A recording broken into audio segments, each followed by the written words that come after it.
before I get started, I'll set the scene in the introduction. I'm going to go about this.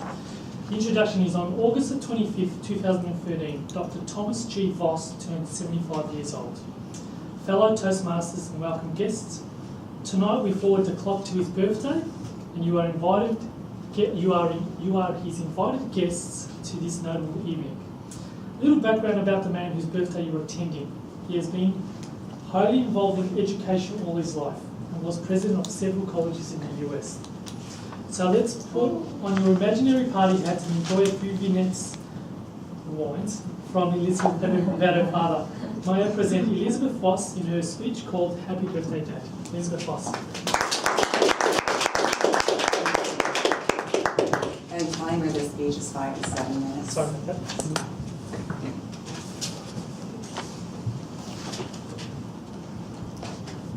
If my father were right here speaking to you right now, you would just be regaled with this sonorous, deep, mellifluous voice.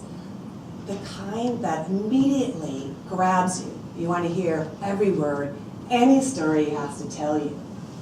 And I think you also would love that voice because it contains what I think gravitas. Gravitas is a Latin term. It loosely translates as something called dignity, but actually connotes some depth of character, someone of substance. It usually refers to or is associated with orders or famous statespersons like Cicero or even Churchill. Well, I think my dad speaks with gravitas. And I think he speaks that way because he's earned it through his achievements, with accolades or no accolades. Let me tell you a couple of stories. One day at work, my boss came up to me and said, "Elizabeth, have you read the story about your dad in the paper today?" And I said, "No, that's kind of cool."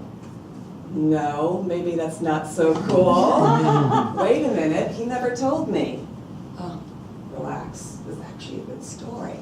It's a half-page article, New York Times. He'd been working as an interim president for this New York State University. He'd gotten some capital contributions, he'd established some global relationships, all good. "Why didn't you tell me?"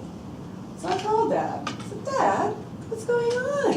It turned out he wasn't so excited about the story. That's why he didn't care to even think of sharing it. He liked the perk. Do you know what the perk was?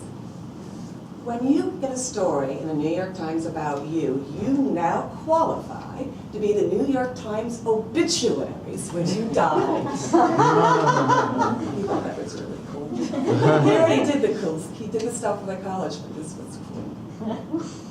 So here's another story about when Dad didn't get any accolades. When I was in grade 7, level 7 I think here, we all moved to West Virginia. Dad had assumed a new position as president to an institution called Morris Harvey College. Now, first thing he did in his tenure at Morris Harvey College was to try to change the name. You see, it hasn't been the first time. It's been the second name in the 70 years of existence, so it's not like it hadn't been done before. You put his name and his reputation, his job on stake for this. It was a hard fight, but it did happen. And when that happened, he changed the name, by the way. I wanted him to call it Voss University, because I didn't understand gravitas then. But it ended up being the University of Charleston in Charleston, West Virginia.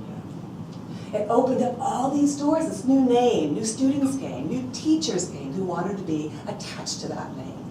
It also attracted a lot more money and a lot more celebrities who'd come to the commencements, who'd give workshops and classes. I met some cool people. President Gerald Ford, Bob Hope, Whole Afternoon, Edward Albee, Barry Manilow, a bunch of great people.